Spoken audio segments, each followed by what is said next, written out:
হাসলেও মরে যাবা, কাঁদলেও মরে যাবা, সুখে থাকলেও মরে যাবা, দুঃখে থাকলেও মরে যাবা, রাজপ্রাসাদের অট্টালিকায় থাকলেও মরে যাবা, জীর্ণ কুঠির কুড়ে ঘরে থাকলেও মরে যাবা। জীবনে কোনোদিন দুঃখ যদি না পাও তবুও মরে যাইবা, জীবনে কোনোদিন সুখও যদি না পাও তবুও মরে যাবা। কোনোদিন যদি না হাসো তাইলেও মৃত্যু হবে, কোনোদিন যদি না কাঁদো তাইলেও মৃত্যু হবে। 7টা মহাদেশের মালিক হলেও মরে যাবে, কোনো কিছুর মালিক না হলেও মরে যাবে। প্রিয় বন্ধু, শুধু মৃত্যু না ভাইয়া, একটা সাংঘাতিক কথা, এই শেষ কথাটা মনোযোগ দিয়ে শুনেন। সাকরাতুল মাউত, মৃত্যু যন্ত্রণা, প্রত্যেক মানুষের মৃত্যুর যন্ত্রণা হবে, এটা আল্লাহর ফয়সালা। সে নবী হোক, উম্মত হোক, পৃথিবীর সর্বশ্রেষ্ঠ নেককার হোক আর পৃথিবীর সর্বশ্রেষ্ঠ কাফের হোক, নাফরমান হোক, মৃত্যু যন্ত্রণা সবার হবে। তিনি নবী হন আর উম্মত হন, মৃত্যু যন্ত্রণা সবার হবে। আমাদের প্রিয় নবী সাল্লাল্লাহু আলাইহি ওয়াসাল্লামেরও সাকরাতুল মাউত, মৃত্যু যন্ত্রণা ছিল, বিশুদ্ধ হাদিসের মধ্যে আছে। ইমানদারেরও মৃত্যু যন্ত্রণা হয়, নাফরমানেরও মৃত্যু যন্ত্রণা হয়। বাকি একটু পার্থক্য হইল, ইমানদারের মৃত্যুর যন্ত্রণা যখন শুরু হয়, খোদার কসম ইমানদার তখন খুশিতে আনন্দে উৎফুল্ল হয়ে যায়, আর দিল দিয়া তখন ভাবে আমার বন্ধুর সাথে মোলাকাতের সময় হয়ে গেছে। গত 40 বছর আমি যারে ডাকতাম দিবানিশি, আমার সেই মহান মাওলা, আমার মালিকের সাক্ষাতের টাইম হয়ে গেছে। এজন্য মুমিনের মৃত্যু যন্ত্রণা তার কাছে আনন্দকর, আনন্দকর, মজাদার, তৃপ্তিদায়ক, কারণ সে বুঝে এবার আমার মাহবুব, এবার আমার মাওলা, এবার আমার আল্লাহর সাথে আমার সাক্ষাৎ হবে। কিন্তু প্রিয় ভাই, আমি এই কথাটাই শুধু বুঝাইতে চাই, তাফসীরের মধ্যে আছে কোন নাফরমানের, কোন পাপী আল্লাহর প্রতি ঠিক মতো ঈমান নেয় নাই, হারামের উপরে ছিল, চুরি, ডাকাতি, জিনা, ব্যভিচার, মদ, জুয়া, সুদ, ঘুষ, কিস্তি, মা বোন বেপর্দা, বেহায়া, নাটক, সিনেমা, নাচ, গান, অশ্লীলতা, বেহায়াপনা, হারাম উপার্জন, এভাবে যে ব্যক্তি জীবন কাটাইছে, একটা উদাহরণ শুধু তাফসীরের মধ্যে লিখছে। ভাইয়া, এই উদাহরণটা শুধু শোনো, ছেলেরাও, বাবারাও, আমিও। এই পৃথিবীতে যদি কেউ, কিতাবে লিখছে যে 900 বছর একটানা, মনে করেন কেউ পৃথিবীতে হায়াত পাইছে, কয়শো বছর? এই 900 বছর সে আল্লাহর নাফরমানি করছে, আল্লাহর অবাধ্যতা করে গেছে। কিন্তু 900 বছরে 1 সেকেন্ড কোনোদিন তার কষ্ট হয় নাই, কোনোদিন সে কোনো দুঃখ, কষ্ট, বেদনা পায় নাই। মনে করেন, ধরে নেন 900 বছরে কোনোদিন কষ্ট কাকে বলে, দুঃখ কাকে বলে, যন্ত্রণা কাকে বলে সে বুঝে নাই, সে বুঝে নাই। খোদার কসম, তাফসীরের মধ্যে লিখছে, এমন ব্যক্তি 900 বছর টানা নাফরমানি করে কিন্তু কোনোদিন যে এক বিন্দু কষ্ট পায় নাই, ওই ব্যক্তিরও 900 বছর পরে যখন মৃত্যুর যন্ত্রণা শুরু হবে, আল্লাহর কসম, কসম খোদার তাফসীরে লিখছে, 1 সেকেন্ডের মৃত্যু যন্ত্রণা শুরু হলেই ওই নাফরমান তার 900 বছরের দুনিয়ার বেঁচে থাকার হায়াত, সুখ আর আনন্দ 1 সেকেন্ডেই ভুলে যাবে। কবরের আযাব পরে, জাহান্নামের আযাব পরে, হাসরের আযাব তো পরে মিয়া।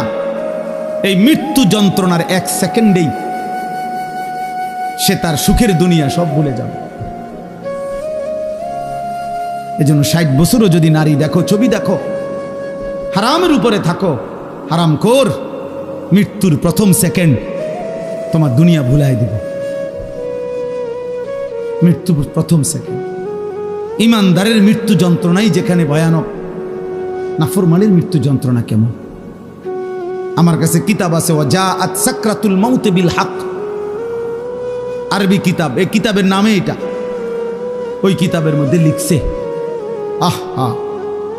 নবীজির একজন বিখ্যাত সাহাবী হযরত আমর ইবনুল আস, ওনাকে জিজ্ঞেস করা হয়েছিল মৃত্যুর পূর্বে, ওনার ছেলে আব্দুল্লাহ ইবনে আমর ইবনুল আস, ছেলেটাও সাহাবী ছিল।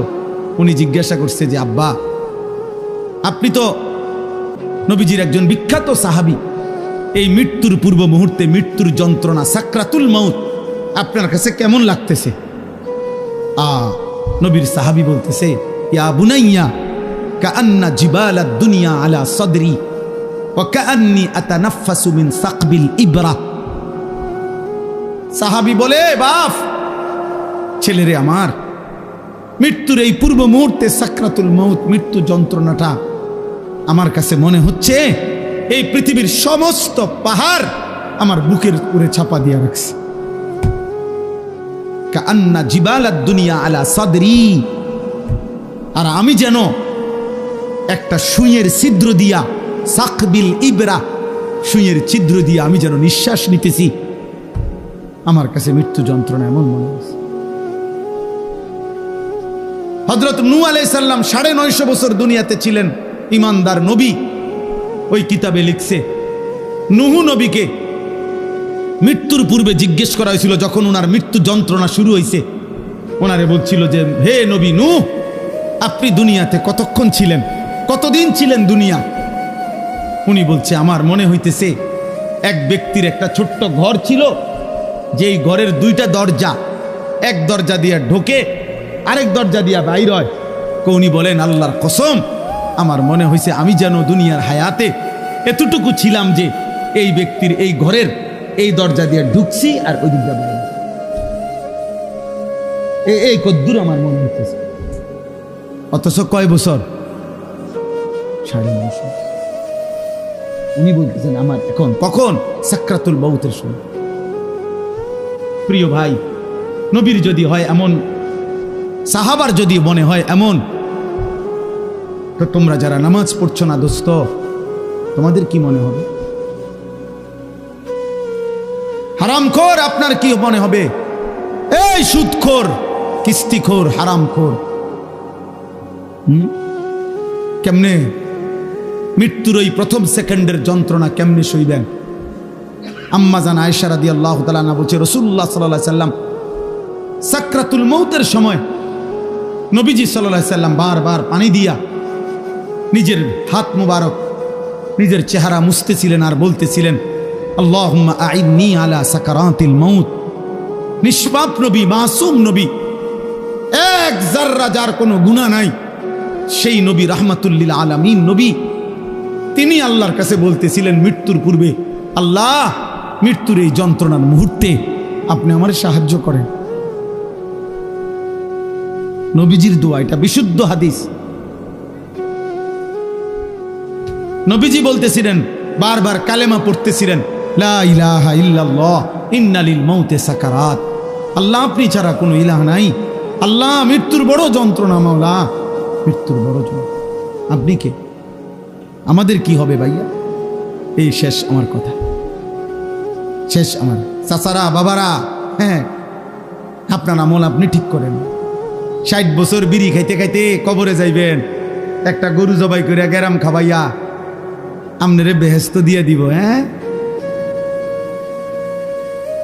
হ্যাঁ, ৪১ দিনের দিন গেরাম খাবাইয়া ৩ গরুর রূপে বর করে আমনে বেহেস্ত যাইবেন গা। কি ভাবছেন চাচা? মস্কারি নাকি? আখেরাত মস্কারি, আখেরাত খামখেয়ালি। আমনের ৬০ বছরের সুদ, আমনের ৬০ বছরের কিস্তি, আমনের ৬০ বছরের বিড়ি, আমনের ৬০ বছরের গালি, আমনের ৬০ বছরের টেলিভিশনের নাচ গান, আপনার ৬০ বছরের নাটক সিনেমা দেখা, আপনার ৬০ বছরের চা দোকানের আড্ডা, ৪০ দিন পরে মানুষ ২০০ মেহমানদারি কইরা খালাস করলো, খালাস। খামখেয়ালি, হ্যাঁ, খামখেয়ালি মনে করছেন। আখেরাত, আখেরাতকে আমরা খামখেয়ালি মনে করছি। অসুবিধা নাই মানে ওটা মনে করছে, অসুবিধা নাই, আমার ফুতাইতে আছে, গরু জবাই করে গেরাম খাবাইব। হ্যাঁ, গরুর ফিডও বার করে উনি ব্যস্ত যাবো না। হ্যাঁ হ্যাঁ, গরুর পিঠে করে বেহেস্তে চলে যাবে। দয়া করে ভাবতে শিখেন, দয়া করে ভাবতে শিখেন, দয়া করে ভাবতে শিখেন। আপনার ঈমান, আপনার আমল, আপনার সেজদা। আমি প্রত্যেক দিন বলি, আজকে ওই শেষ কথা বলে গেলাম। আমি অসংখ্যবার এই কথা বলি যে বাপ ভাই, দুনিয়ার ঘর আমনে একা না হইল, আমনে পুরা শেষ করতে না পারল অসুবিধা নাই, যে দূর পারেন রাইখা যান, বাকিরা ইসা করবে। হয়তো দাদা বিট বান্ধা গেছে, বাফে আইসা হয়তো ছাদ ডালাই দিছে, এরপরে ফুতে আইসা চারিদিকের ইট গাইথা রুম দরজা জানালা সব ঠিকঠাক করে এখন থাকে। এরম হইতে পারে যে 3 পুরুষ মিল্লা একটা বাড়ি হয়তো ঠিক করছে, মাটির উপরের দুনিয়ার ঘর তো এটা সাজাইতে পারে এমন। কিন্তু আমার শেষ কথা, কবর নামের ওই ঘর, মাটির নিচের যেই ঘর, আপনার ঘর যদি আপনি না সাজাইয়া যান, খোদার কসম আমনের ফুত নাতি সাজাবে না। আল্লাহ তাআলা বলছেন এটা এক মানুষের উপরে সবচেয়ে বড় শাস্তি। 2টা থাপ্পড় দেওয়া তেমন কিছু নেই, একটু পরে ডইল্লা স্বাভাবিক হয়ে যায়। 2টা ঘুষি দিলেও তেমন কিছু হয় না, একটু ব্যথা লাগছে আর কি, একটু পরে ডইল্লা ডাইল্লা স্বাভাবিক হয়ে যায়। কিন্তু গুনার রাস্তায় অনবরত চলতে থাকে, কেউ তারে পিছন দিয়ে ডাকেও না, কেউ তাকে ফেরাইতেও চায় না, এমনকি আল্লাহও না, তো তারে আর ফিরাবে। এই জন্য আমরা খুতবা পড়ি যে নবী সাল্লাল্লাহু আলাইহি সাল্লামের শেখানো খুতবা সব হুজুররা পড়ে দেন না, মান ইয়াহদিহিল্লাহু ফালা মুদিল্লা লাহু ওয়া মান ইউদ্লিলহু ফালা হাদিয়া। এই ওয়াজের শুরুতে এটা পড়ে দেখেন না, অর্থ হলো আল্লাহ যাকে হেদায়েত দেয় তাকে কেউ পথভ্রষ্ট করতে পারবে না, আল্লাহ যাকে গুমরাহ পথ হারা করে দেয় তাকে কেউ হেদায়েত দিতে পারবে না। আব্দুল কাদের জিলানী রে বাইকটা যদি বড়ি বানাইয়া দেয় এরপরও হবে, বাইজিদ বোস্তামিরে যদি বাইকটা তারা যদি ট্যাবলেট বানাইয়া দেয় তাইলেও হবে। এই জন্য ভাইয়া এটা খুব গুরুত্বপূর্ণ যে আমার যেন এমন মুসিবত না হয় জীবনে, গুনাহকে এত লম্বা করতে নাই, যার কারণে আল্লাহ তাআলা দিল শক্ত করে দিয়েছে।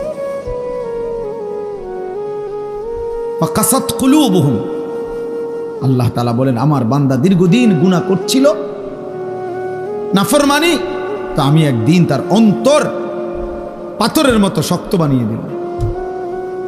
ফাকাসাত কুলুবুহুম, শক্ত বানিয়ে দিল।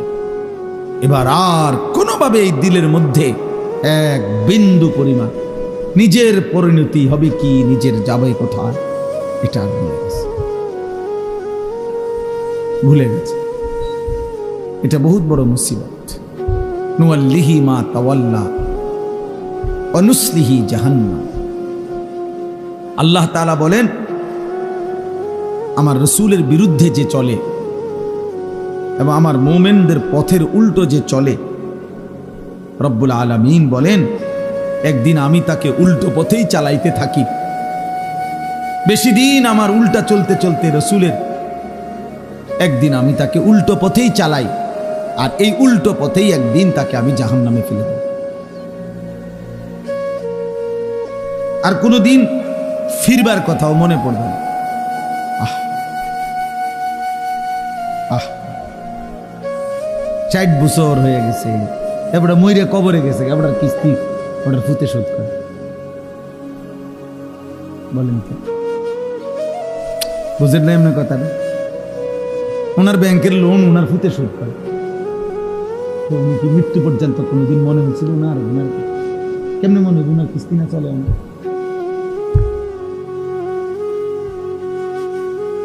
বলে ওনার সুদ, ওনার কিস্তি ওনার ফুতে সুদ। স্বামী মারা গেছে, বউয়ে, আমি জানি এরকম খবর, বউয়ে বাজারে দোকানদারদের কাছে আইটা স্বামীর সুদের টিয়া উঠে, বউ বোরকাঘাত দিয়া পর্দানসীন সুদ কর, পর্দা করে বোরকাগাও দিয়ে সুদের টিয়া উঠে। আস্তাগফিরুল্লাহ, আস্তাগফিরুল্লাহ, আস্তাগফিরুল্লাহ। পর্দার কোনো দোষ নাই, বোরখারও কোনো দোষ নাই, দোষ হলো তোমার আখলাকের, দোষ তোমার আখলাক। আমি একদিন একজন বলছে যে দাড়ি রেখে মিশা কথা কয়, আমি না দাড়ি রেখে তো মিশা কথা বলা যায়, অসুবিধা কি? দাড়ি রেখে মিশা কথা বলা যায় না? কথা বলেন না কেন? মিথ্যা বলা কবিরা গুনাহ নেই, তো এই শেভ করলে যায় তো আর কি। মিথ্যা কথা তো আলাদা জিনিস, এটা লাগে দাড়ির লোক আমি এটা লাগাইছেন কিন্তু। মিথ্যা কথা বলা এটা সে বলা হোক আর দাড়িওয়ালা হোক সবার জন্যই তো হারাম। তো এটা আমরা দাড়ির লোকে লাগাইছেন কিন্তু। হ্যাঁ, রোজা রেখে মিশা কথা কর, তো রোজা রেখে মিশা কথা বলে অসুবিধা কি? মিশা কথা কি রোজা ছাড়া যায় যাচ্ছে নাকি? কথা বোঝেন নাই? এটা রোজার লাগাম না, মিশা কথা লাগাইছেন কিন্তু। রোজার সাথে তো এটার সম্পর্ক না, আখলাকের সাথে সম্পর্ক। এই জন্য আপনি যদি বলেন যে বোরকা পরে মিশা কথা কও, না না, বোরকা পরে মিশা কথা বলে সমস্যা কি? মিথ্যা বলা হারাম, সবার জন্যই হারাম, সব অবস্থায় হারাম। এই জন্য এটা জরুরি বিষয়, এটা বহুত ভয়ানক বিষয়।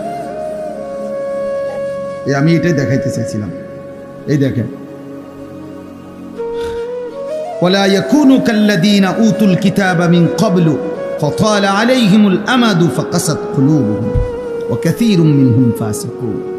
আল্লাহ বলে, আমার মুমিন বান্দারা ওই ইহুদিদের মতো, ওই বেঈমানদের মতো হয়েও না, যারা এত বেশি পরিমাণ, আমি তাদেরকে আসমানি কিতাব দিয়েছিলাম, কিন্তু আমার আসমানি কিতাবের ওহীর হুকুমকে প্রত্যাখ্যান করে লম্বা লম্বা স্বপ্নের আশা, স্বপ্নের জাল বুনে তারা নিজেদের আশা পরিপূর্ণ করতে হালাল হারামের মিশ্রণ করে চলতে লাগলো।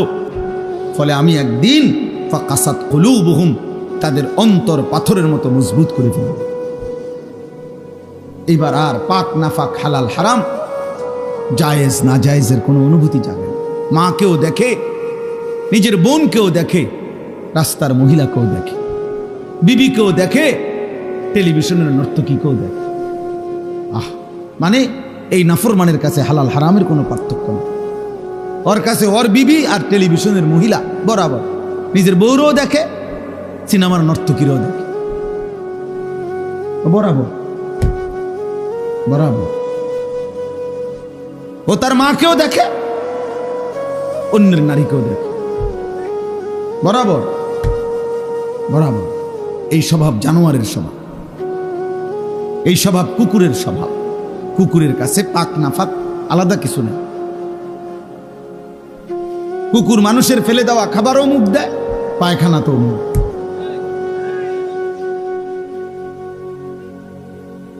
এই জন্য পাপীর স্বভাব মূলত কুকুরের স্বভাব। কুকুর উচ্ছিষ্ট ফেলে দেওয়া জিনিসে মুখ দেয়।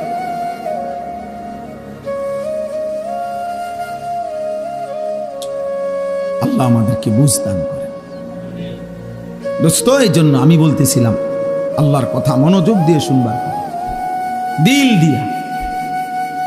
গাফেল হইলে, অমনোযোগী হইলে, দিলটা উল্টায় ফেললে মুশকিল।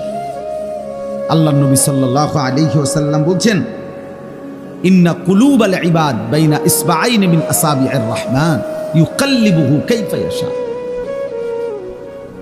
নবী সাল্লাল্লাহু আলাইহি ওয়াসাল্লাম বলেন, প্রত্যেক মানুষের অন্তর আল্লাহ তাআলার কুদরতি দুইটি আঙ্গুলের মাঝখানে, আল্লাহর কুদরতি আঙ্গুলের মাঝে। প্রত্যেক মানুষের দিল, আল্লাহ নবী সাল্লাল্লাহু আলাইহি ওয়াসাল্লাম বলেন, ইউকাল্লিবুহু কাইফা ইয়াশা।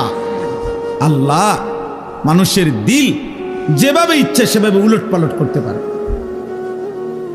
আনুগত্যের উপরেও রাখতে পারে, নাফরমানির উপরেও কি করতে পারে। এই জন্য আমাদের প্রিয় নবী সাল্লাল্লাহু আলাইহি ওয়াসাল্লাম, নবীজি সাল্লাল্লাহু আলাইহি সাল্লাম খুব বেশি যেই দোয়াগুলো পড়তেন, এর মধ্যে একটা দোয়া ছিল এটা। নবীজি বেশি বেশি এই দোয়াটা পড়তেন, ইয়া মুকাল্লিবাল কুলুব সাব্বিত কলবি আলা দীনিক। হে অন্তর সমূহের পরিবর্তনকারী, উলটপালটকারী আল্লাহ, আমার অন্তরটা, আমার দিলটা আপনার দ্বীনের উপরে মজবুত রাখেন। আমি যেন ঘুম যেতেও আপনাকে মনে রাখি, আমি যেন ঘুম থেকে উঠেও আপনাকে মনে রাখি, আমি যেন আপনাকে ভুলে না যাই, আপনাকে ভুলে না যাই।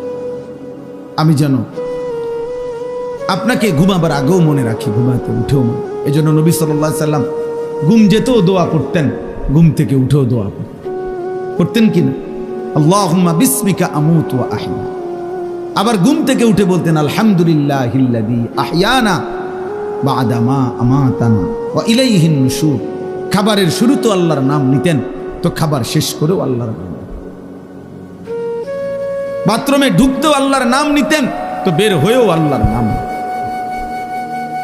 প্রত্যেকটা নড়াচড়াতে ওয়া আলা জুনুবিহিম, আল্লাহ বলছে মোমেন প্রতিটা নড়াচড়ায় তুমি তোমার মালিকের নাম নাও। ওয়া আলা জুনুবিহিম অর্থ পার্শ্ব পরিবর্তন, কারণ ওঠে বদলতে বদলতে। অর্থাৎ কেউ যদি এই কোমর এদিকে ফিরায়, এমন করি না আমরা, আল্লাহ, তো এরকম কোমর বদলাইতে গেল আল্লাহ, এদিকে ফিরল আল্লাহ। ওয়া আলা জুনুব, আল্লাহ চাই বান্দা এভাবে আমার নাম নেই। আমার শায়েখ আল্লামা মুফতি মুশতাকুন নবী কাসিম, আমি হুজুরে বহু দেখছি, ওনার সাথে আমি লম্বা লম্বা পথ সফর করছি। রাত্রিবেলা সারা রাত গাড়িতে ছিলাম, গাড়ি যতবারই ব্রেক দেয়, যতক্ষণই ধাক্কা খায় গাড়িতে, একটু ধাক্কা খাইলেই ওনার সাথে সাথে উনি সুবহানাল্লাহ আলহামদুলিল্লাহ কোনো না কোনো একটা তাসবিহ পড়ে ওঠে, আল্লাহর নাম অটোমেটিকলি যেন মুখ থেকে বের হতেছে। রাসূলুল্লাহ সাল্লাল্লাহু আলাইহি ওয়াসাল্লাম আম্মা জান আয়েশা রাদিয়াল্লাহু তাআলা আনহা বলেন, কানা রাসূলুল্লাহ সাল্লাল্লাহু আলাইহি ওয়াসাল্লাম ইয়াযকুরুল্লাহ আলা কুল্লি আহয়ানিহি। রাসূলুল্লাহ সাল্লাল্লাহু আলাইহি ওয়াসাল্লাম সর্বদাই আল্লাহ পাকের জিকির করতেন, আল্লাহকে ডাকতেন। এজন্য আমরা সবাইকে বলি, নওজোয়ান তোমাদেরকেও, প্রিয় ভাই, নিজের উপরে রহম করুন। একটা 24 ঘন্টার দিন তোমার জীবন থেকে পার হইলে তোমার সময় বদলে যায়, তোমার হায়াতের কিছুটা পরিবর্তন হয়। 12 বছর বয়সে তুমি যেমন ছিলা, আজ 16 বছরে তুমি তেমন না, আর একটু মজবুত হয়েছে, আর একটু শক্তিশালী হয়েছে। তাহলে অতএব প্রতি সেকেন্ড, প্রতি ঘন্টা আমরা অনুভব না করলেও আমাদের পরিবর্তন হয়।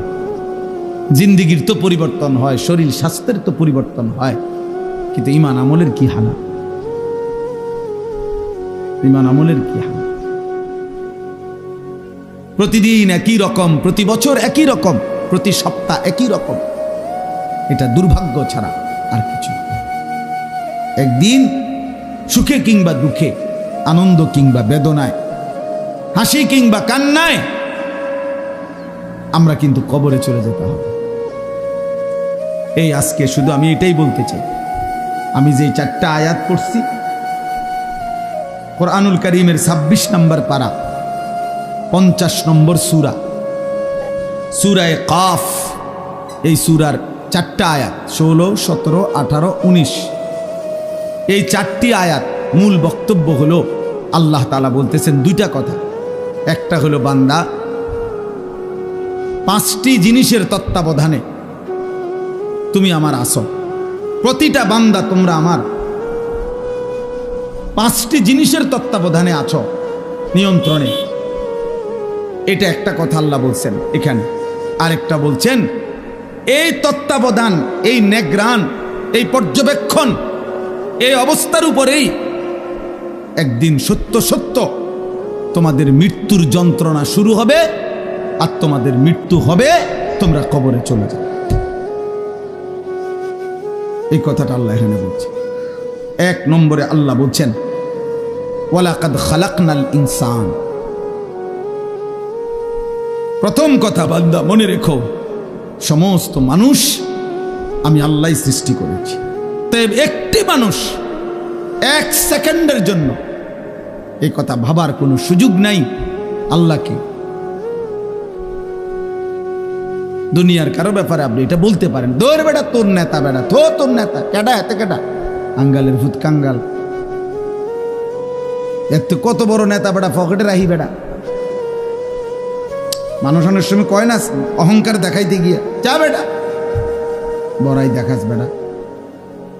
এ তো দুনিয়ার কারো ব্যাপারে বলা যায়, আল্লাহর ব্যাপারে বলা যাবে? আল্লাহ তাআলা বলেন আমাকে অস্বীকার করবা কেমনে বান্দা? আমি তো সৃষ্টি করেছি। ওয়ালাকাদ খালাকনাল ইনসান, আমি আল্লাহই তো সৃষ্টি করেছি। লাকাদ খালাকনাল ইনসানা ফি আহসানি তাকওয়িম, এই কায়নাতের সবচেয়ে সুন্দর আকৃতি দিয়ে আমি আল্লাহই তো মানুষকে সৃষ্টি করেছি। রব্বুল আলামিন বলেন, কোটি কোটি আমার সৃষ্টি বান্দা, চারিদিকে তাকিয়ে দেখো, ফুল কত সুন্দর, ফল কত সুন্দর, পাখি কত সুন্দর, গাছ কত সুন্দর, মাছ কত সুন্দর। কিন্তু আল্লাহ বলে, চারটা কসম করে বলি বান্দা, তুমি তার চাইতে কোটি গুণ বেশি সুন্দর। যদি ফুল এত সুন্দর হয়, যদি মাছ এত সুন্দর হয়, যদি এই পৃথিবীর পাখিগুলো এমন সুন্দর হয়, আল্লাহ বলেন, ওয়াত্তিনি ওয়াজ্জাইতুন ওয়া তুরি সিনিন ওয়া হাদাল বালাদিল আমিন, আমি চারটা কসম করে বলছি বান্দা, তুমি সবচাইতে বেশি সুন্দর। তোমারে বড় যত্ন করে বানিয়েছি, তোমারে আমি বানিয়েছি। ইন্না খালাকনাল ইনসানা মিন নুতফাতিন আমশাজ, আল্লাহ বলেন, তোমার বাবার কাছ থেকে বের হওয়া, তোমার মায়ের জরায়ুতে পৌঁছা, আমি আল্লাহর কুদরতে ওই এক ফোঁটা নাপাক বীর্য থেকেই আমি তোমাকে সৃষ্টি করেছি। এই বহু জায়গায় কথাগুলো বলছে আল্লাহ, একই কথা, একই কথা বলছে আল্লাহ তাআলা বলছে, ইন্না খালাকনাল ইনসানা মিন সুলালাতিন মিন তিন, আল্লাহ বলে শুকনো ঠনঠনে, কোনো কাদা নাই, পানি নাই, একদম শুকনো মাটি থেকে আমি আল্লাহই তোমাকে মানুষকে সৃষ্টি করেছি। রব্বুল আলামিন বলেন, ইয়া আইয়ুহাল ইনসানু মা গাররাকা বিরাব্বিকাল কারীম, আল্লাহ বলে, বান্দারে আমার, মানুষ রে আমার, এমন দয়ালু মেহেরবান মাওলা আমি আল্লাহ, আমার মতো এমন দয়ালু মেহেরবান মাওলাকে ছেড়ে দিতে কে তোমাকে ধোঁকা দিল? কে তোমাকে বলল যে ওই মালিককে সেজদা দিও না? কে তোমাকে বুঝাইয়া দিল না ফরমান, এমন মালিকের নাফরমানি করো, এই মালিকের নিষেধ শুইনো না? আহ, সুদ কে হারাম করছে? ঘুষ কে হারাম করছে? মদ কে হারাম করেছে? জুয়া কে হারাম করেছে? চুরি কে হারাম করেছে? ডাকাতি কে হারাম করেছে? জিনা কে হারাম করেছে? ব্যভিচার কে হারাম করেছে? নামাজ পড়তে আদেশ কে করেছে? বেনামাজি হতে নিষেধ করেছে কে? এই নাফরমান। তাহলে এমন মালিকের নাফরমানি কেমনে করো? 365 দিনে খোদার এক বছরে কোনোদিনও ফজরের নামাজ পড়লা না, মুসলমানের বাচ্চা এত বড় জানোয়ার হয়?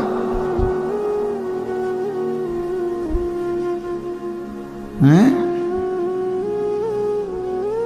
মুসলমানের ঘরে এত বড় হাইওয়ান থাকে? তুমি মুসলমান, তুমি মুসলমান। 30 বছর মুসলমান সুদ খায়। মুসলমান প্রতিদিন ওজনে কম দেয়। মুসলমান সারা রাত নর্তকী দেখে, উলঙ্গ ছবি দেখে। মুসলমানের যুবক প্রতিদিন জিনার ব্যভিচার তালাশ করে। এই মুসলমান।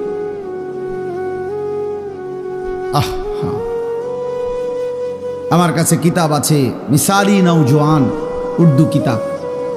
ওইখানে আছে পাকিস্তানের একজন বিশ্ববিখ্যাত বুজুর্গ ছিলেন, মুজাহিদ ছিলেন, হযরত মৌলানা মুফতি নিজামউদ্দিন শামজাই রহমতুল্লাহ আলাইহ, যাকে প্রকাশ্যে আল্লাহর দ্বীনের কথা বলার জন্য প্রকাশ্যে দিবালোকে গুলি করে মারা ফেলছে, শহীদ করে ফেলছিলেন।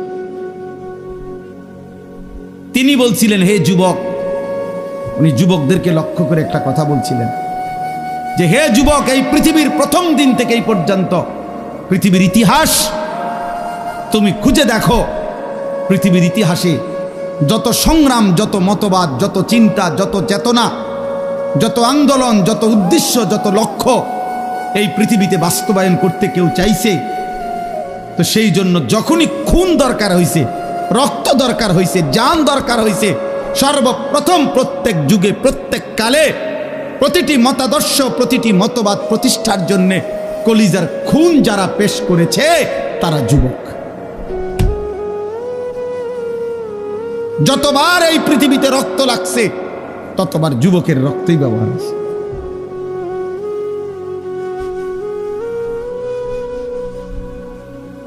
নওজোয়ানের রক্তই খুনই ব্যবহার। এই জন্য যুবকের রক্ত বড় দাম, যুবকের ঘন্টার বড় দাম, যুবকের সেকেন্ড বড় দাম। আল্লাহ বলছেন আমি ওকে নিজে শক্তি দিছি। আল্লাহুল্লাযী খালাকাকুম মিন দুআফিন, আল্লাহ বলছে আমি তোমাকে প্রথম সৃষ্টি করেছি দুর্বল শিশু। সুম্মা জাআলা মিন বাদি দুআফিন কুওয়া, সেই দুর্বল শরীরে আমি আল্লাহই দিয়েছি শক্তি, যৌবন। সুম্মা জাআলা মিন বাদি কুওয়াতিন দুআফান ওয়া শাইবা, আবার সেই শক্তি সামর্থ্যবান শরীরে আমি আল্লাহ আবার দিয়েছি দুর্বলতা এবং বৃদ্ধ।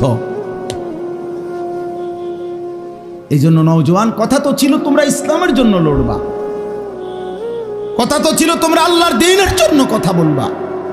আহা, এমন সুন্দর জীবন তোমরা শত শত যুবক একেবারে ঠান্ডা মাথায় পরিকল্পিতভাবে বুঝে শুনে এমন সুন্দর রাত, হায়াত, দিন, ঘন্টা, নারী দেখতে দেখতে, ছবি দেখতে দেখতে, মোবাইল দেখতে দেখতে, অশ্লীল উলঙ্গ দৃশ্য দেখতে দেখতে, অনাদরে অবহেলায় এমন সুন্দর ঘন্টা, মিনিট, সেকেন্ড শেষ করে দিচ্ছে।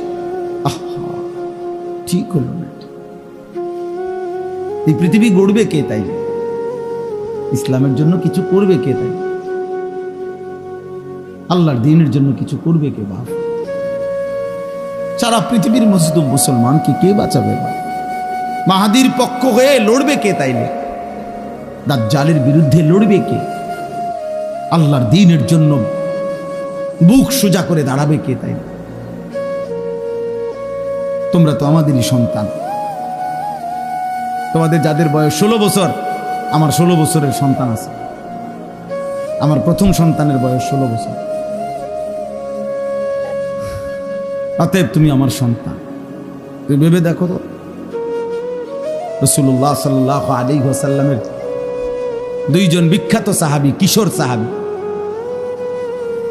একজনের নাম ছিল সামুরা ইবনে জুনদুব রাদিয়াল্লাহু তাআলা আনহু, আরেকজনের নাম ছিল রাফি' ইবনে খাদিজ রাদিয়াল্লাহু তাআলা আনহু। দুইজনই কিশোর।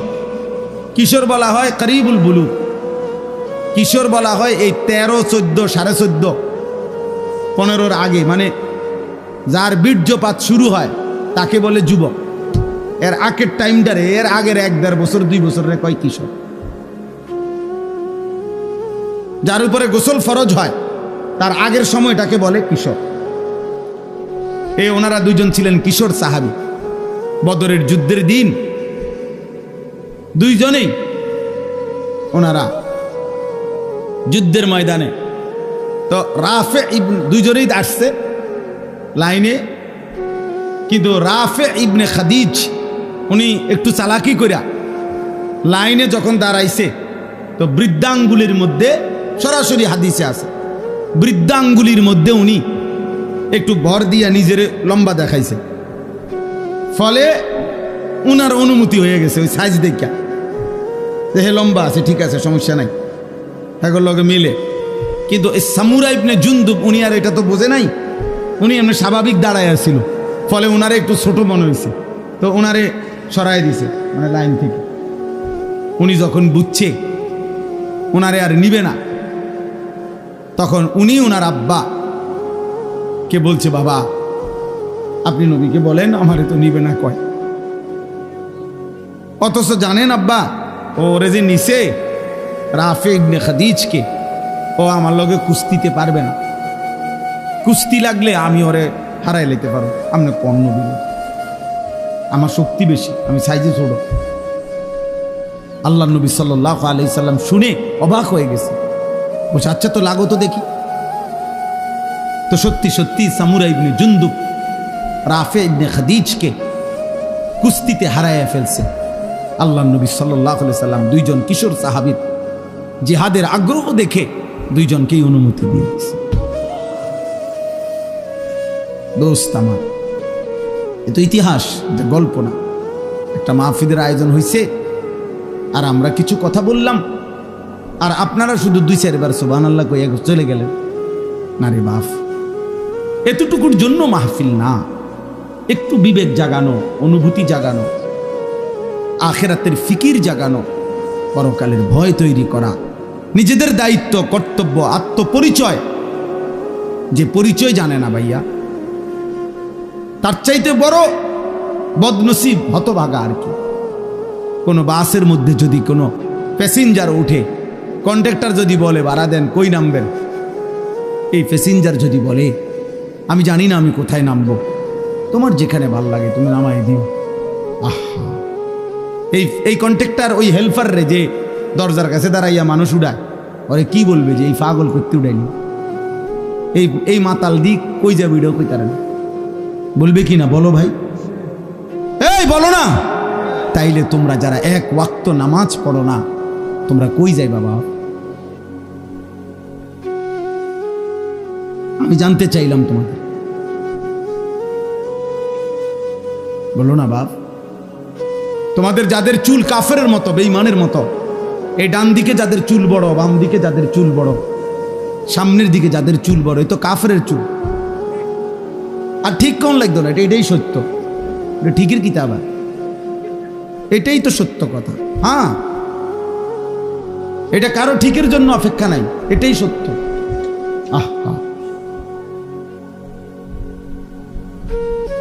বলো ভাই তুমি কোথায় যাবা এই চুলের ফ্যাশন নিয়া? টার্গেট কি? মানে টার্গেট কি? কোন নারীকে দেখানো? তো আমরা পাঞ্জাবি টুপি পরে আমাদের কি বিবি মিলে নাই?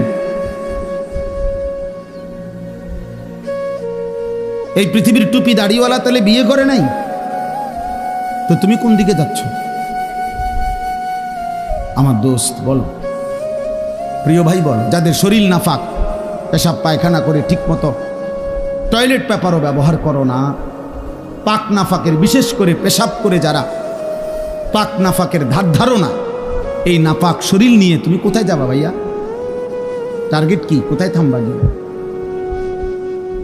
আজকের রাত যে তুমি সারা রাত মোবাইলে ছবি দেখা রাত 2টায় ঘুমায় গেলা, ছবি দেখতে দেখতে, উলঙ্গ নাচ দেখতে দেখতে এক সময় ক্লান্তিতে তোমার যে ঘুম চলে আসছে, এই ঘুম যদি আর না ভাঙে?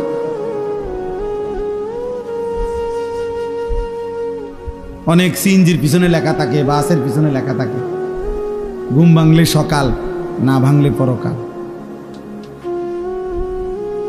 লেখা থাকে না? ভেবে দেখো ভাইয়া। তো এই নাফাক শরীর কেউ তো জানলো না, তো তোমার গন্তব্য কোথায়? গন্তব্য কোথায়? এই জন্য আল্লাহ তাআলা বলছেন, বান্দা যাচ্ছ কোথায় তুমি? আমার থেকে ছুটবা কেমনে? আমি তো তোমাকে সৃষ্টি করেছি। ওয়ালাকাদ খালাকনাল ইনসান। এই জন্য এই কথা আল্লাহ প্রথম প্রত্যেককে মনে করাই দিছে, বান্দা মনে রেখো তুমি কিন্তু আমার সৃষ্টি। যদি তোমার সামান্য বিবেকও থাকে তাহলে তুমি আমার নাফরমানি কমপক্ষে করতে পারো না, কারণ আমি তোমারে বানাইছি, তুমি আমার। এই কায়নাত আমি সৃষ্টি করেছি তোমার জন্য। হুয়াল্লাযী খালাকা লাকুম মা ফিল আরদি জামিআ।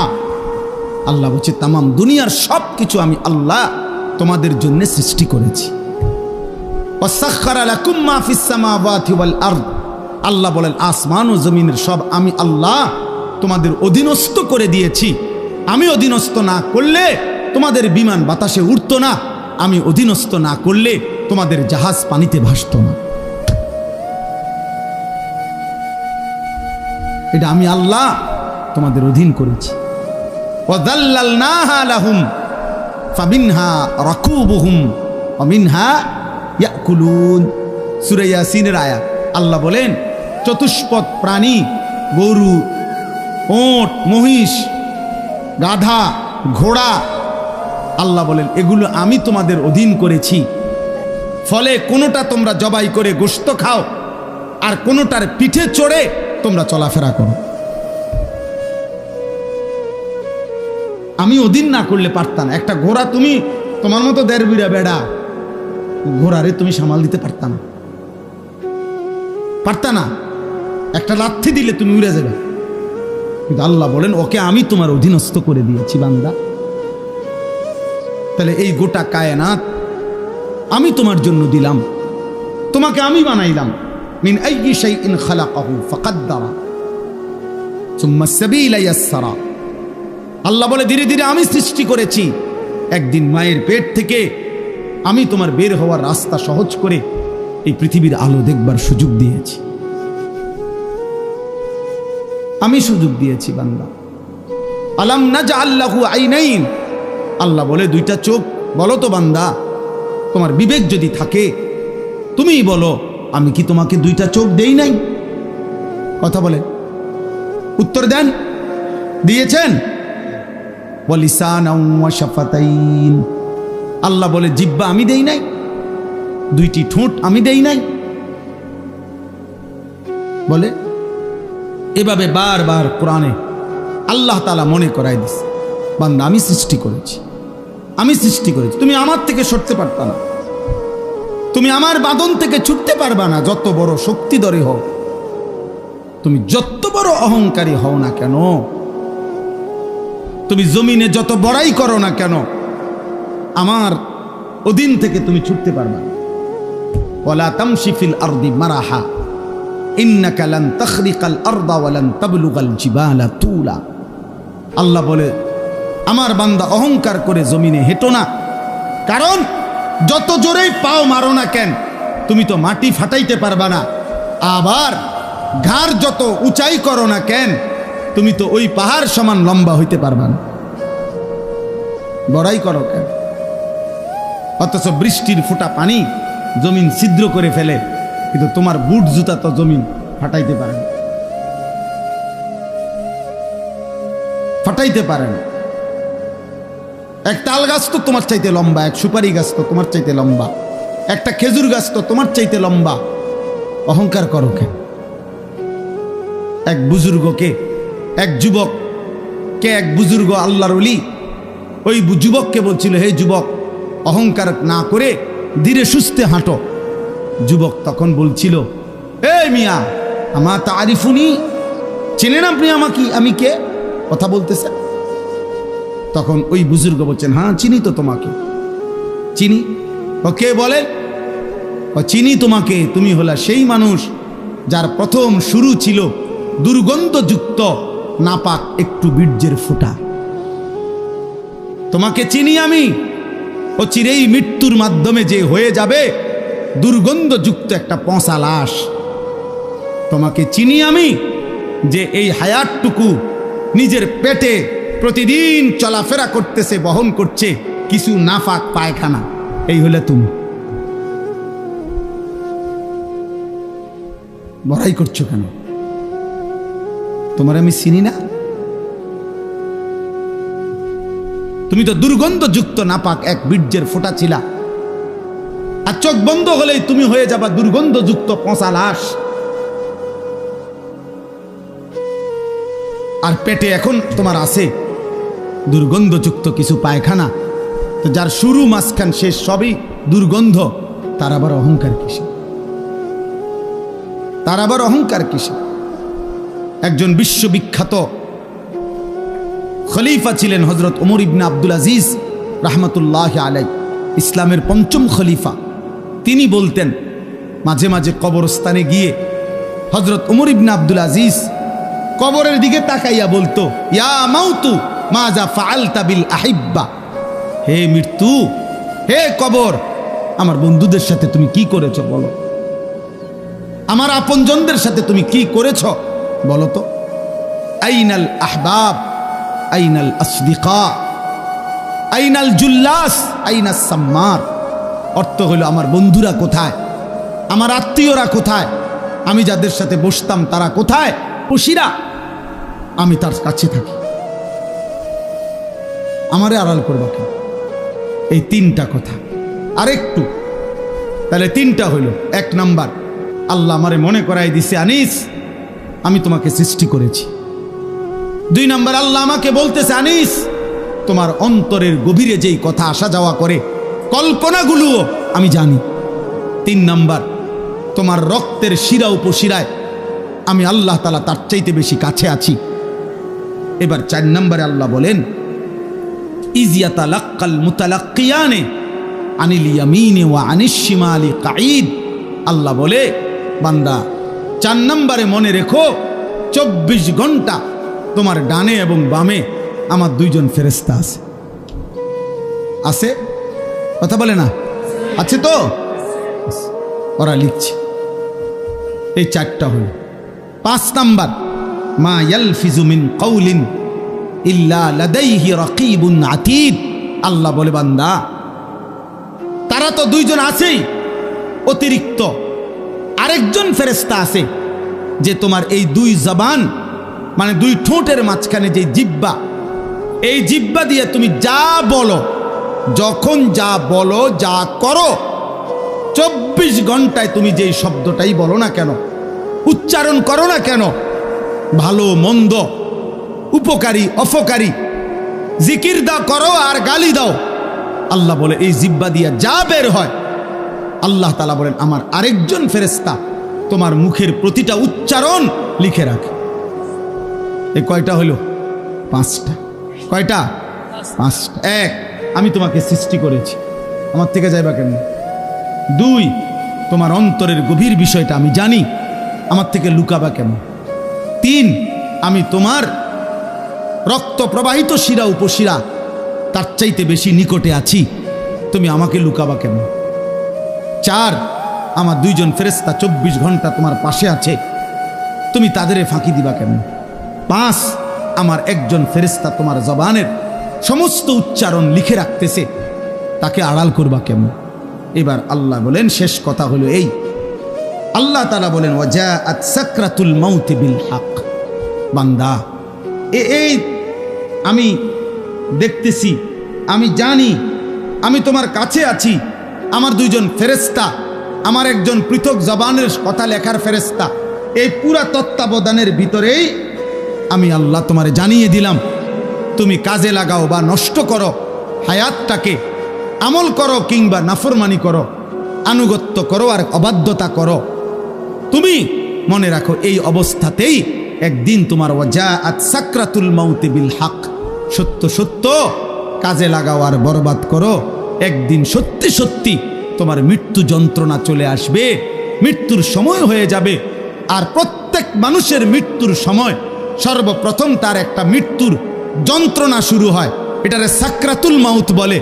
এরপরে আজরাইল আইসা মালাকুল মউত তার জান কবজ করে, জান কবজের আগেই তার একটা মৃত্যুর যন্ত্রণা হয়। আল্লাহ বলে, যালিকা মা কুনতা মিনহু তাহিদ। এই মৃত্যু যন্ত্রণা থেকেই বান্দা, এই মৃত্যু থেকে তুমি গত 40 বছর, 30 বছর, 60 বছর পলায়ন করতে চেয়েছিলে, কিন্তু সেই মৃত্যু যন্ত্রণা শুরু হবে। মৃত্যুর সময় আসবেই আসবে, হাসলেও মরে যাবা, কাঁদলেও মরে যাবা, সুখে থাকলেও মরে যাবা, দুঃখে থাকলেও মরে যাবা, রাজপ্রাসাদের অট্টালিকায় থাকলেও মরে যাবা, জীর্ণ কুঠির কুড়ে ঘরে থাকলেও মরে যাবা, জীবনে কোনোদিন দুঃখ যদি না পাও তবুও মরে যাইবা, জীবনে কোনোদিন সুখও যদি না পাও তবুও মরে যাবা, কোনোদিন যদি না হাসো তাইলেও মৃত্যু হবে, কোনোদিন যদি না কাঁদো তাইলেও মৃত্যু হবে। 7টা মহাদেশের মালিক হলেও মরে যাবে, কোনো কিছুর মালিক না হলেও মরে যাবে। প্রিয় বন্ধু, শুধু মৃত্যু না ভাইয়া, একটা সাংঘাতিক কথা, এই শেষ কথাটা মনোযোগ দিয়ে শুনেন। সাকরাতুল মাউত মৃত্যু যন্ত্রণা, প্রত্যেক মানুষের মৃত্যুর যন্ত্রণা হবে, এটা আল্লাহর ফয়সালা। সে নবী হোক, উম্মত হোক, পৃথিবীর সর্বশ্রেষ্ঠ নেককার হোক আর পৃথিবীর সর্বশ্রেষ্ঠ কাফের হোক, নাফরমান হোক, মৃত্যু যন্ত্রণা সবার হবে। তিনি নবী হন আর উম্মত হন, মৃত্যু যন্ত্রণা সবার হবে। আমাদের প্রিয় নবী সাল্লাল্লাহু আলাইহি ওয়াসাল্লামেরও সাকরাতুল মাউত মৃত্যু যন্ত্রণা ছিল, বিশুদ্ধ হাদিসের মধ্যে আছে। ইমানদারেরও মৃত্যু যন্ত্রণা হয়, নাফরমানেরও মৃত্যু যন্ত্রণা হয়। বাকি একটু পার্থক্য হইল, ইমানদারের মৃত্যুর যন্ত্রণা যখন শুরু হয় খুদার কসম ইমানদার তখন খুশিতে আনন্দে উৎফুল্ল হয়ে যায়, আর দিল দিয়া তখন ভাবে আমার বন্ধুর সাথে মোলাকাতের সময় হয়ে গেছে। গত 40 বছর আমি যারে ডাকতাম দিবানিশি, আমার সেই মহান মাওলা আমার মালিকের সাক্ষাতের টাইম হয়ে গেছে। এজন্য মুমিনের মৃত্যু যন্ত্রণা তার কাছে আনন্দকর, আনন্দকর, মজাদার, তৃপ্তিদায়ক। কারণ সে বুঝে এবার আমার মাহবুব, এবার আমার মাওলা, এবার আমার আল্লাহর সাথে আমার সাক্ষাৎ হবে। কিন্তু প্রিয় ভাই, আমি এই কথাটাই শুধু বুঝাইতে চাই, তাফসীরের মধ্যে আছে কোন নাফরমানের, কোন পাপী আল্লাহর প্রতি ঠিক মতো ঈমান নেয় নাই, হারামের উপরে ছিল, চুরি, ডাকাতি, জিনা, ব্যভিচার, মদ, জুয়া, সুদ, ঘুষ, কিস্তি, মা বোন বেপর্দা, বেহায়া, নাটক, সিনেমা, নাচ, গান, অশ্লীলতা, বেহায়াপনা, হারাম উপার্জন, এভাবে যে ব্যক্তি জীবন কাটাইছে, একটা উদাহরণ শুধু তাফসীরের মধ্যে লিখছে। ভাইয়া, এই উদাহরণটা শুধু শোনো, ছেলেরাও, বাবারাও, আমিও। এই পৃথিবীতে যদি কেউ, কিতাবে লিখছে যে 900 বছর একটানা, মনে করেন কেউ পৃথিবীতে হায়াত পাইছে, কয়শো বছর? এই 900 বছর সে আল্লাহর নাফরমানি করছে, আল্লাহর অবাধ্যতা করে গেছে। কিন্তু 900 বছরে 1 সেকেন্ড কোনোদিন তার কষ্ট হয় নাই, কোনোদিন সে কোনো দুঃখ, কষ্ট, বেদনা পায় নাই। মনে করেন, ধরে নেন 900 বছরে কোনোদিন কষ্ট কাকে বলে, দুঃখ কাকে বলে, যন্ত্রণা কাকে বলে সে বুঝে নাই, সে বুঝে নাই। খোদার কসম, তাফসীরের মধ্যে লিখছে এমন ব্যক্তি 900 বছর টানা নাফরমানি করে কিন্তু কোনোদিন যে এক বিন্দু কষ্ট পায় নাই, ওই ব্যক্তিরও 900 বছর পরে যখন মৃত্যুর যন্ত্রণা শুরু হবে, আল্লাহর কসম, কসম খোদার তাফসীরে লিখছে 1 সেকেন্ডের মৃত্যু যন্ত্রণা শুরু হলেই ওই নাফরমান তার 900 বছরের দুনিয়ার বেঁচে থাকার হায়াত, সুখ আর আনন্দ 1 সেকেন্ডেই ভুলে যাবে। কবরের আযাব পরে, জাহান্নামের আযাব পরে, হাসরের আযাব তো পরে মিয়া। এই মৃত্যু যন্ত্রণার 1 সেকেন্ডেই সে তার সুখের দুনিয়া সব ভুলে যাবে। এজন্য 60 বছরও যদি নারী দেখো, ছবি দেখো, হারামের উপরে থাকো, হারামখোর, মৃত্যুর প্রথম সেকেন্ড তোমার দুনিয়া ভুলাই দেবে। মৃত্যুর প্রথম সেকেন্ড। ইমানদারের মৃত্যু যন্ত্রণাই যেখানে ভয়ানক, নাফরমানের মৃত্যু যন্ত্রণা কেমন? আমার কাছে কিতাব আছে, ওয়াজাআত সাকরাতুল মাউত বিল হক, আরবি কিতাব, এই কিতাবের নামে এটা। ওই কিতাবের মধ্যে লিখছে, নবীজির একজন বিখ্যাত সাহাবী হযরত আমর ইবনুল আস, ওনাকে জিজ্ঞেস করা হয়েছিল মৃত্যুর পূর্বে, ওনার ছেলে আব্দুল্লাহ ইবনে আমর ইবনুল আস, ছেলেটাও সাহাবী ছিল। উনি জিজ্ঞাসা করছে যে, আব্বা, আপনি তো নবীজির একজন বিখ্যাত সাহাবী, এই মৃত্যুর পূর্ব মুহূর্তে মৃত্যুর যন্ত্রণা, সাকরাতুল মাউত আপনার কাছে কেমন লাগতেছে? নবীর সাহাবী বলতেছে, ইয়া বুনাইয়া কাআন্না জিবালাদ দুনিয়া আলা সাদরি ওয়া কাআন্নি আতানাফাসু মিন সাকবিল ইবরা। সাহাবী বলে, বাপ, ছেলেরে আমার, মৃত্যুর এই পূর্ব মুহূর্তে সাকরাতুল মাউত, মৃত্যু যন্ত্রণাটা আমার কাছে মনে হচ্ছে এই পৃথিবীর সমস্ত পাহাড় আমার বুকের উপরে চাপা দিয়ে রাখছে। কাআন্না জিবালাদ দুনিয়া আলা সাদরি, আর আমি যেন একটা সুইয়ের ছিদ্র দিয়া, সাকবিল ইবরা, সুইয়ের ছিদ্র দিয়া আমি যেন নিঃশ্বাস নিতেছি। আমার কাছে মৃত্যু যন্ত্রণা এমন মনে হচ্ছে। হযরত নূহ আলাইহিস সালাম 950 বছর দুনিয়াতে ছিলেন, ইমানদার নবী। ওই কিতাবে লিখছে, নূহ নবীকে মৃত্যুর পূর্বে জিজ্ঞেস করা হয়েছিল, যখন ওনার মৃত্যু যন্ত্রণা শুরু হয়েছে, ওনারে বলছিল যে, হে নবী নূহ, আপনি দুনিয়াতে কতক্ষণ ছিলেন, কতদিন ছিলেন দুনিয়া? উনি বলছে, আমার মনে হইতেছে এক ব্যক্তির একটা ছোট্ট ঘর ছিল, যেই ঘরের 2টা দরজা, এক দরজা দিয়া ঢোকে, আরেক দরজা দিয়া বাইর হয়। উনি বলেন, আল্লাহর কসম, আমার মনে হয়েছে আমি যেন দুনিয়ার হায়াতে এতটুকু ছিলাম যে এই ব্যক্তির এই ঘরের এই দরজা দিয়ে ঢুকছি আর ওই দিক দিয়ে বাইরে গেছি। এই কদ্দুর আমার মনে হইতেছে। অথচ কয় বছর? 9.5 বছর। উনি বলতেছেন আমার এখন কখন? সাকরাতুল মউতের সময়। প্রিয় ভাই, নবীর যদি হয় এমন, সাহাবার যদি মনে হয় এমন, তো তোমরা যারা নামাজ পড়ছো না দোস্ত, তোমাদের কি মনে হবে? হারামখোর আপনার কি মনে হবে? এই সুদখোর, কিস্তিখোর, হারামখোর,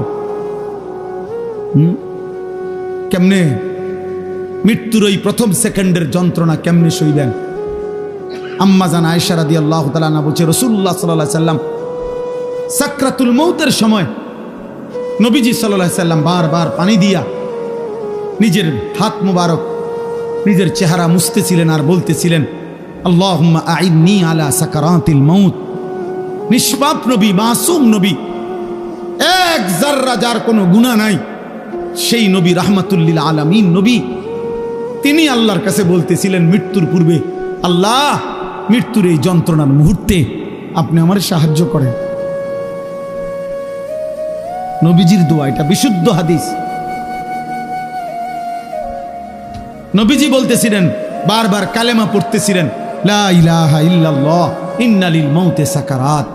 আল্লাহ আপনি ছাড়া কোনো ইলাহ নাই, আল্লাহ মৃত্যুর বড় যন্ত্রণা, মাওলা মৃত্যুর বড় যন্ত্রণা। আপনি কে? আমাদের কি হবে ভাইয়া? এই শেষ আমার কথা, শেষ আমার। চাচারা, বাবারা, হ্যাঁ, আপনার আমল আপনি ঠিক করেন। 60 বছর বিড়ি খাইতে খাইতে কবরে যাইবেন, একটা গরু জবাই করে গ্যারাম খাবাইয়া আমনেরে বেহেস্ত দিয়ে দিব। হ্যাঁ হ্যাঁ, 41 দিনের দিন গ্যারাম খাবাইয়া 3 গরুর রূপে বর করে আমনে বেহেস্ত যাইবেন গা। কি ভাবছেন চাচা? মস্কারি নাকি? আখেরাত মস্কারি, আখেরাত খামখেয়ালি। আমনের 60 বছরের সুদ, আমনের 60 বছরের কিস্তি, আমনের 60 বছরের বিড়ি, আমনের 60 বছরের গালি, আমনের 60 বছরের টেলিভিশনের নাচ গান, আপনার 60 বছরের নাটক সিনেমা দেখা, আপনার 60 বছরের চা দোকানের আড্ডা, 40 দিন পরে মানুষ 200 মেহমানদারি কইরা খালাস করলো, খালাস। খামখেয়ালি, হ্যাঁ খামখেয়ালি মনে করছেন। আখেরাত, আখেরাতকে আমরা খামখেয়ালি মনে করছি। অসুবিধা নাই মানে আমরা মনে করছি অসুবিধা নাই, আমার ফুতাইতে আছে, গরু জবাই করে গ্যারাম খাবাইব। হ্যাঁ, গরুর ফিডও বার করে উনি ব্যস্ত যাবো গা। হ্যাঁ হ্যাঁ, গরুর পিঠে করে বেহেস্তে চলে যাবে উনি। দয়া করে ভাবতে শিখেন, দয়া করে ভাবতে শিখেন, দয়া করে ভাবতে শিখেন। আপনার ঈমান, আপনার আমল, আপনার সেজদা। আমি প্রত্যেক দিন বলি, আজকে ওই শেষ কথা বলে গেলাম। আমি অসংখ্যবার এই কথা বলি যে বাপ ভাই, দুনিয়ার ঘর আমনে একা না হইল, আমনে পুরা শেষ করতে না পারল অসুবিধা নাই, যে দূর পারেন রাইখা যান, বাকিরা আইসা করবে। হয়তো দাদা বিট বাঁধা গেছে, বাফে আইসা হয়তো ছাদ ডালাই দিছে, এরপরে ফুতে আইসা চারিদিকের ইট গাইথা রুম দরজা জানালা সব ঠিকঠাক করে এখন থাকে। এরম হইতে পারে যে 3 পুরুষ মিল্লা একটা বাড়ি হয়তো ঠিক করছে, মাটির উপরের দুনিয়ার ঘর তো এটা সাজাইতে পারে এমন। কিন্তু আমার শেষ কথা, কবর নামের ওই ঘর, মাটির নিচের যেই ঘর, আপনার ঘর যদি আপনি না সাজাইয়া যান, খোদার কসম আমনের ফুত নাতি সাজাবে না। গরুর গুস্ত আর ফার্মের মুরকা দিয়া, পাঙ্গাস মাছ দিয়া আমনের কবর রাজা মাহফিত না কাকা। জি না, কিছু সোয়া বইটারে, কিন্তু ফিডা আশা করা যায় না। মাটিতে তো পড়ব, উনি তো মাটিতে থাকতো তখন। আল্লাহ আমাদেরকে হেফাজত করেন। এজন্য চা দোকানের বিরোধিতা করবেন না, নিজের ঈমান আমল নিয়ে ভাবেন। মসজিদের সাথে সম্পর্ক করেন, নামাজের সাথে সম্পর্ক করেন। দুনিয়ার প্রয়োজন শেষ করতে পারতেন না, আমনে সত্য মিথ্যা সুদ ঘুষ কিস্তি দিয়েও আপনার সংসারের প্রয়োজন আপনি শেষ করতে পারবেন না। আপনি মরার পরেও সংসারের বহু খরচ বাকি থাইকা যাবে। আমনে মরার 6 মাসের মাথা দেখবেন আমনের ঘরে সোফার কোনা ভাঙ্গা গেছে, জানালার গ্রিল নষ্ট হইয়া গেছে, দরজার সিটকারি খুলিয়া গেছে, বাথরুমের প্লাস্টিকের দরজা ইডি ভাঙ্গা ঠুরঠুর হয়ে গেছে, জুরজুর হইয়া গেছে। এগুলা নাই। অনেক কিছুই আবার করতে হবে সন্তানরা। কাজে দুনিয়া আপনি আপনার বিবি বাচ্চার দুনিয়া শেষ করতে পারতেন না, ওরা আবার করতে হবে। তো কাজে কেন মিথ্যা বললেন, কেন সুদ খাইলেন, কেন কিস্তি নিলেন, কেন হারাম খাইলেন, কেন ওজনে কম দিলেন, বিনিময়ে পরিবারের অভাব তো দূর করতে পারলেন না, ফাঁকি দিয়া নিজের আখিরাতটা নষ্ট করলেন। অতএব দয়া করে প্রত্যেকেই নিজ হায়াতে, যার হায়াত আছে যতক্ষণ, সুযোগ আছে ততক্ষণ, এখন তওবা করেন, এখন চোখের পানি ফেলেন, এখন কাঁদেন, ইনশাআল্লাহ বরকত হবে। আল্লাহ তাআলা আমাদেরকে তৌফিক দান করেন, আল্লাহ তাআলা আমাদেরকে কবুল করেন। আজকের এই মাহফিল আল্লাহ তাআলা বরকত দান করেন। যাদের ভালোবাসায়, যাদের আয়োজনে এই মাহফিল, মসজিদওয়ালা সকলকে আল্লাহ তাআলা মাফ করে দেন। আমার কিশোর ছেলেরা একজনও যদি বুঝে থাকো ভাইয়া, সবাই একসাথে বদলাবে না, আমরা এটা জানি বাপ, কিন্তু আমার অনুরোধ রইল নওজোয়ান তোমাদের কাছে, দয়া করে তোমরা প্রত্যেকেই নামাজ পড়ো, গুনাহ ছাড়ো বাপ, মোবাইলের ছবি, নারীর নেশা কমাও বাপ। যে চাহিদা আল্লাহ দিছে আল্লাহ সেটা পূরণ করে দিবে। পেটের খিদা যিনি দিছেন তিনি খাবারেরও ব্যবস্থা করছেন, পানির তৃষ্ণা যিনি দিছেন তিনি পানিরও ব্যবস্থা রাখছেন। অতএব লজ্জাস্থানের চাহিদা যিনি দিয়েছেন, হালাল স্ত্রী তিনি ব্যবস্থাও করে দিবেন। তুমি সবর করো, কুত্তার মতো, জানোয়ারের মতো পরের নারীর দিকে হা করে তাকায় থাইকো না বাপ। এই জীবন একদিন তোমারে জাহান্নামেই নিয়ে যাবে, একদিন ধিক্কৃত করবে। কোনো নেশাখোর, গাঁজাখোর, কোনো জিনাখোর, কোনো ব্যভিচারী, কোনো লম্পট চরিত্রহীনকে পৃথিবী কোনোদিন 100 কোটি বছর পরেও পৃথিবী তাকে কোনোদিন সম্মানের সাথে স্মরণ করবে না, তাকে লানতেই দিবে, অভিশাপই দিবে।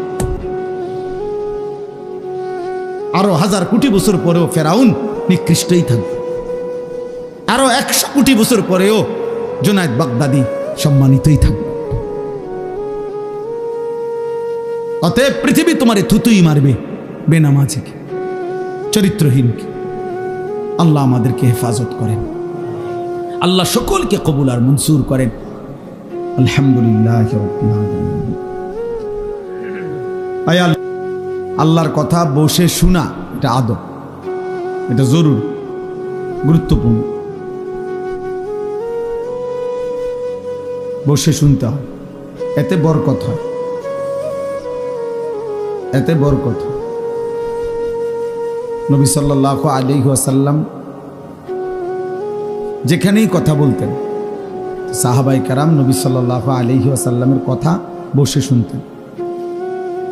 হযরত জিবরাইলের মতো ফেরেশতা যখন নবীজির কাছে মানুষের আকৃতিতে আসতেন, তখন নবীজির সামনে মুখোমুখি হয়ে বসতেন। এতটা মুখোমুখি যে নবী সাল্লাল্লাহু আলাইহি ওয়াসাল্লামের হাঁটুর সাথে হাঁটু, বুকের সাথে বুক মুখোমুখি, চোখের সাথে চোখ মুখোমুখি। ফাসনাদা রুকবাতাইহি ইলা রুকবাতাইহি। রাসূলুল্লাহ সাল্লাল্লাহু আলাইহি ওয়াসাল্লাম একদিন সাহাবাদেরকে সাথে নিয়ে একজন সাহাবীর জানাজা পড়তে গেছে। তো জানাজার সেখানে গিয়ে দেখছেন যে তখনও কবর খোঁড়া শেষ হয় নাই, আর একটু সময় লাগবে, আরো 10-20 মিনিট। তো হাদিসে স্পষ্ট আছে, হযরত বারা ইবনে আযিব রাদিয়াল্লাহু তাআলা আনহু বর্ণনা করেন, নবীজি ওইখানেই বসে গেলেন এবং আমরাও তাঁর চতুর্দিকে বসলাম। ফাজালাসা ওয়া জালাসনা হাওলাহু, তিনিও বসলেন, আমরাও চারদিকে বসলাম। এরপরে নবীজি ওই কবর খোঁড়া পূর্ণ শেষ হওয়া পর্যন্ত আমাদের সামনে মৃত্যু এবং কবরের উপরে লম্বা বয়ান করলেন। তাইলে একটা কবরস্থান যেখানে কবর দাফন হবে, সেটা স্বাভাবিকভাবে ওয়াজের কোনো স্টেজ না, প্যান্ডেলও না, এবং ওইখানে হয়তো এতটা মুনাসিব জায়গাও না। কিন্তু এরপরেও নবীজি বসছেন, তো সাহাবীরা বসছেন, যেরকমই হোক জায়গাটা। এরপরে নবীজির কথা সাহাবারা শুনছে। অথচ এখানে তো এটা বসার জন্য ইন্তজাম করা হয়েছে, এখানে বসবে না কেন? এই জন্য ভাইয়া এটা জরুরি, সবসময় মনে রাখবে। এটা একটা সার্কাস না যে ম্যাজিক। কিছুক্ষণ দেখে গেলাম আগের দিনের বাজারে বাজারে যে ওষুধ বেচত ক্যাম্বাসাররা, ওই মানুষ চারদিকে ঘিরাও দিয়ে দাঁড়াইতো, মাঝখান দিয়ে ওষুধ বেচত, গান গাইতো। আমার ছোট্টবেলায় মনে আছে, একবারে 2-3-তে পড়ি যে সময়, প্রাইমারি, আমার বোনের বাড়িতে গেলে, আমার বোন জামাই বাজারের বড় ব্যবসায়ী ছিল, তো মাঝে মধ্যে এগুলা যে ক্যাম্বাসাররা ওষুধ বেচে এগুলা শুনতে যাইতাম, ছোট আছিলাম। তো বলতো যে এখনই গান শুরু হবে, আপনারা মনোযোগ দিয়ে গান শুনেন। এই এক লাইন হয়তো গান কইছে, এরপরে হইতে আবার ওই হইতে ওষুধের কাহিনী করে, গান আর শেষ হয় না। এরপরে আপনার এই ওষুধটা 4টা কাজ করে, ওই ওষুধ বেছে। তো এই যে ওইখানে মানুষ যেরকম গোল হইয়া দাঁড়ায়, তো এইটা তো এমন না। এই জন্য ভাই আল্লাহর কথা মনোযোগ দিয়ে বসে শুনতে হবে, সবসময় মনে রাখতে হবে। কোনো গাফেল মানুষ, অমনোযোগী, আল্লাহর কথা তার কলিজায় পৌঁছায় না। 2 নম্বর কথা হলো হাতে ধরা সবগুলো মোবাইল বন্ধ করতে হবে। একজনও, ছোট বড়, জওয়ান বুড়া, হুজুর পাবলিক, টুপিওয়ালা টুপি ছাড়া কেউ হই মোবাইল হাতে ধরে ভিডিও বা রেকর্ড করা যাবে। আমি নয়তো উঠাই দেব, দমক দেব, আপনি শরম পাইবেন, শক্ত দমক দেব। আর যদি নিজে চলে যায় সমস্যা নেই, আমার পক্ষ থেকে অনুরোধ, যে কেউ চলে গেলে সমস্যা নেই। আমার এটা তো কোনো নির্বাচনী জনসভা না, আর আমি কোনো প্রার্থীও না, আমার কোনো মার্কা নেই। অতএব আমি জনসমর্থন দিয়ে কি করি? অনেক মানুষ হইলেও সমস্যা নাই, কম হইলেও সমস্যা নেই। আল্লাহর কথা একজনের জন্য যে পরিমাণ গুরুত্ব, 1,00,000 জনের জন্য সে পরিমাণই গুরুত্ব, বরাবর সমান গুরুত্ব। নবী সাল্লাল্লাহু আলাইহি ওয়াসাল্লাম একজনকেও কালেমার দাওয়াত দিয়েছেন, 1000 জনকেও দাওয়াত দিয়েছেন। এজন্য ভাই একটা ছেলে কিছুক্ষণ সময়, আমরা একদম ঘড়ি ধরা, টাইম হিসাব করা। অতএব অল্প একটু সময় মনোযোগ দিয়ে আমাদের চেহারার দিকে তাকিয়ে আল্লাহর কথা শুনলে বরকত। গাফলত যেই বা বোতল উল্টায় রাখে, যেই গ্লাস উল্টায় রাখে, সেটাতে 1 সাগর পানি ঢাললেও সেই গ্লাস কোনোদিন পুরবে না। তাহলে পানির সমস্যা না, মূলত এটা উল্টানো ছিল, এই জন্য সমস্যা। বালতি উল্টায় রাখছে, কলস উল্টায় রাখছে। এই জন্য যে মানুষের দিল গাফেল, তার দিলে তার সামনে 1000 কথাও কোনো কাজ হয় না। নবী সাল্লাল্লাহু আলাইহি ওয়াসাল্লাম বলছেন, কিছু মানুষের দিল কাল কুজে নির্বাদান, উল্টানো কলসির মতো, উল্টানো কলসি। এবং নবী বলছে যে উল্টা পিঠটা, একে তো কলসিটা উল্টানো, আবার এই উল্টা পিঠে কলসের যে পিঠটা, এটা আলকাতরা দিয়ে মাইখা রাখছে। মানে এটা এমন ফিসলা যে এটার মধ্যে 1 ফোঁটা পানি 1 সেকেন্ড থাকবে, এমন যে একেবারে আলকাতরা দিয়ে মাইখা লাইছে। এটা মানে পানি লাগলেই ছাত করে পড়ে যায়, 1 সেকেন্ড পানি থাকে। কিছু নাফরমানের দিল, নবী বলছে এরকম, গুনাহ করতে করতে, আল্লাহর নাফরমানি করতে করতে দিলটা এতটা উল্টে আছে যে এই উল্টা দিলের মধ্যে যেন আলকাতরা মাইখা রাখছে। ফলে এখন আর, নবীজি বলছেন, লা ইয়ারিফু মারুফান ওয়ালা ইউনকিরু মুনকারা। এই নাফরমানের দিলে কোনো নেক কাজও সে বুঝে না, কোনো গুনাহকেও সে গুনাহ মনে করে। গুনাহকেও গুনাহ, হাসতে হাসতে বিড়ি খায়, কথা কয়, গপ করে, বিড়িও খাইতেছে। এইটা যে গুনাহ, এটা ওনার অনুভূতি আছে মনে হয়, বুঝলেন না? পানও খায়, বিড়িও খায়, একরকম, ওটা বরাবর। চাও খায়, বিড়িও খায়, সিগারেটও, দুটোটা ওনার কাছে সেই। কোনোদিন আর বিবেক জাগে না, অনুভূতিও না। সবার সামনে খোলামেলা, সবার সামনে প্রকাশ্যে দিনের আলোকে বসে বসে টেলিভিশনের মধ্যে নর্তকীর নাচ চলতেছে, উনি দেখতেছে, অথচ সেটা যে পাপ, এটা যে একটা গুনাহ, হ্যাঁ, এই অনুভূতিটা নেই। এটা বহুত বড় দুর্ভাগ্য। 30 বছর ধরে প্রত্যেক দিন সুদ খায়, মিশা কথা কয়, হাসতে হাসতে, কথায় কথায় গালি দেয়, হাসতে হাসতে গালি দেয়, আবার অন্যরা মজা পায় গালি দিলে, দিছিনি তোরে অন। তার মানে গুনাহকে আর গুনাহ মনে হয়। লা ইয়ারিফু মারুফান ওয়া লা ইউনকিরু মুনকার। আল্লাহর নবী সাল্লাল্লাহু আলাইহি সাল্লাম বলে, যার দিল উল্টে যায় আল্লাহর নাফরমানি করতে করতে, আলকাতরার মতো হয়ে যায়, ওই নাফরমানের দিলে আর কোনো নেক কাজ নেক মনে হয় না, গুনাহের কাজকে গুনাহ মনে হয়, গুনাহ মনে হয়। বাটপারির জন্য আরো পরিকল্পনা করে, সুদের ব্যবসার জন্য আরো অফিস খুলছে। তার মানে আমার সুদের উপরে আমি আরো লোক রাখছি, আরো সুদের পরামর্শদাতা আছে। আপনারা বলেন আরো কি লেটেস্ট পদ্ধতিতে সিটারি করা যায়? সিটারের উপরে আরো পরামর্শ চলতেছে, হারামের উপর। আস্তাগফিরুল্লাহ। কোন মানুষের উপরে সবচেয়ে বড় মুসিবত এটা। কোন মানুষের সবচেয়ে বড় বিপদ কি? যে তার গন্তব্য ভুলে যায়। ফাআনসাহুম আনফুসাহুম। আল্লাহ বলছে, আমাকে ভুলে গেলে আমি তোমারে ভুলাই দেব, আমি তোমাকে ভুলিয়ে দেব। কি ভুলিয়ে দেব? তোমার আখিরাত, তোমার কবর। ফাআনসাহুম মাসালিহাহুম ফাআনসাহুম আখিরাতাহুম। আল্লাহ বলেন, আমি তার কল্যাণ ভুলিয়ে দেব, আমি তার আখিরাত ভুলিয়ে দেব। ভাত খাবে, ঘুম যাবে, পেশাব পায়খানা করবে, দুনিয়ার প্রয়োজন পূরণ করবে, নারী, ছবি, নাচ, গান, গান বাদ্য, মদ, জুয়া, সুদ, ঘুষ, নেতাগিরি, মাতবুরি, ফুডাঙ্গিরি, এটি সব চলবে, কিন্তু আখিরাত ভুলে যাবে, কবর ভুলে যাবে, তার কল্যাণ কিসে সেটা ভুলে যাবে।